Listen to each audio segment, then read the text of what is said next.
નવા bus station પાસે ઉભેલા લાયસન્સવાળા ધંધાર્થીઓને પણ હાલાકી ભોગવવાનો વારો આવ્યો છે। મારું નામ વિનોદ નટવર પટણીજી સાહેબ। આમ તો અમને એ નગરપાલિકાવાળા જે પાથરણા કરીને બેસતા હતા ને એ લોકો જે નડતરરૂપ હતી એને જ હટાવવાનો હતો।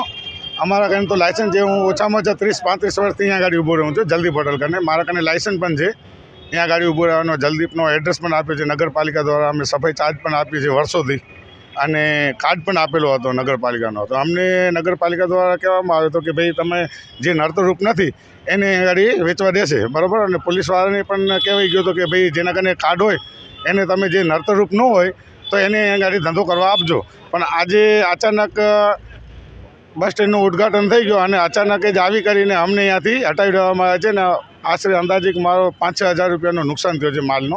કારણ કે ફ્રૂટ છે એ બીજો ડીશ બગડી જાય એવો ફ્રૂટ છે, ડ્રેગન ફ્રૂટ છે, સ્ટ્રોબેરી છે, સ્ટ્રોબેરી બીજા દિવસે પાણી થઈ જાય છે, એટલે અમારો બહુ નુકસાન થઈ ગયું છે। એનો ભરપાઈ તો અમને જ ભોગવવી પડશે ને, કારણ કે અત્યારે એક તો 5-6 દિવસ પહેલેથી જ અમને તો હેરાનગતિ હતી। પણ હવે જ્યારે ચીફ ઓફિસર સાહેબ આવ્યા હતા ને ખુદ પોતે કહી ગયા હતા કે જેના કને લાયસન્સ હશે, કાર્ડ હશે એ લોકોને ઊભું રહેવા દેવા હશે, તો અમે એ અંદાજે અમે માલ લીધો હતો। પણ આજે અચાનક પોલીસને નગરપાલિકા બધી આવી કરીને બધીને ભેગા હટાવી નાખ્યા છે અને અમારો બહુ નુકસાન થઈ ગયું છે।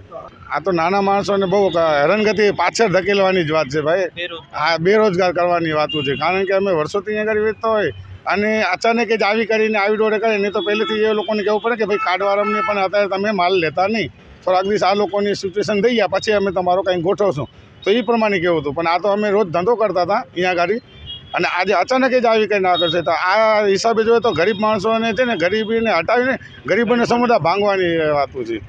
અમારે લગભગ કાર્ડ ધારકો અહીંયા ગાડી ઉભા છે 50-60 જણા છીએ અમે આ લેનમાં અંદરમાં, અને પાછા દિવાલની નડીને બધે ઊભી રહી છે અને બધે લોકોનું નુકસાન થયું છે।